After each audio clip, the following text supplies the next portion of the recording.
अशोक सम्राट इतिहास के सबसे शक्तिशाली और ताकतवर योद्धाओं में से एक। सम्राट अशोक करीब 304 ईसा पूर्व में मौर्य साम्राज्य के संस्थापक चंद्रगुप्त मौर्य के पोते के रूप में बिहार के पाटलिपुत्र में जन्मे थे।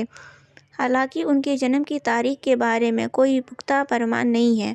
सम्राट अशोक मौर्य साम्राज्य के दूसरे शासक बिंदुसार और माता सुभद्राग्नि के पुत्र थे। अशोक के नाम अशोक का अर्थ दर्द रहित और चिंता मुक्त होता है। ऐसा माना जाता है कि सम्राट अशोक का नाम अशोक के पेड़ से लिया गया है। लोकहित के नज़रिए से यदि देखा जाए तो सम्राट अशोक ने अपने समय में न केवल मानवों की चिंता की बल्कि उन्होंने जीव मात्र के लिए भी कई सराहनीय काम किए। इसलिए सम्राट अशोक को अहिंसा, शांति, लोक कल्याणकारी नीतियों के लिए एक अतुलनीय और महान अशोक के रूप में जाना जाता है।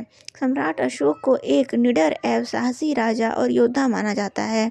अपने शासनकाल के समय में सम्राट अशोक ने साम्राज्य को भारत के सभी उपमहाद्वीपों तक पहुंचाने के लिए लगातार 8 वर्षों तक युद्ध लड़ते रहे। इसके चलते सम्राट अशोक ने कृष्ण गोदावरी के घाटी दक्षिण में मैसूर में भी अपना कब्जा कर लिया, लेकिन वह तमिलनाडु, केरल और श्रीलंका पर शासन नहीं कर सके। सम्राट अशोक की कई पत्नियां थीं, लेकिन सिर्फ महारानी देवी को ही उनकी रानी माना जाता है। कभी हार न मानने वाले सम्राट अशोक एक महान शासक होने के साथ साथ एक अच्छे दार्शनिक भी थे। भारतीय इतिहास के अद्वितीय शासक अशोक ने लोगों की शिक्षा के महत्व को समझाया एवं इसका जमकर प्रचार प्रसार भी किया। आपको बता दें कि उन्होंने अपने जीवन काल में 20 से ज़्यादा विश्वविद्यालयों की स्थापना की थी। मौर्य वंश में 40 साल के सबसे लंबे समय तक शासन करने वाले सम्राट अशोक ही एकमात्र शासक थे।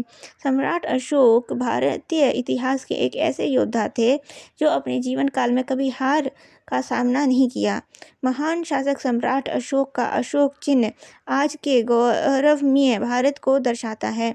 सम्राट अशोक के द्वारा बौद्ध धर्म का पूरे विश्व में प्रचार प्रसार करने एवं भगवान बुद्ध के उपदेशों को लोगों तक पहुंचाने के लिए उन्हें बौद्ध धर्म के प्रचारक के रूप में भी जाना जाता है।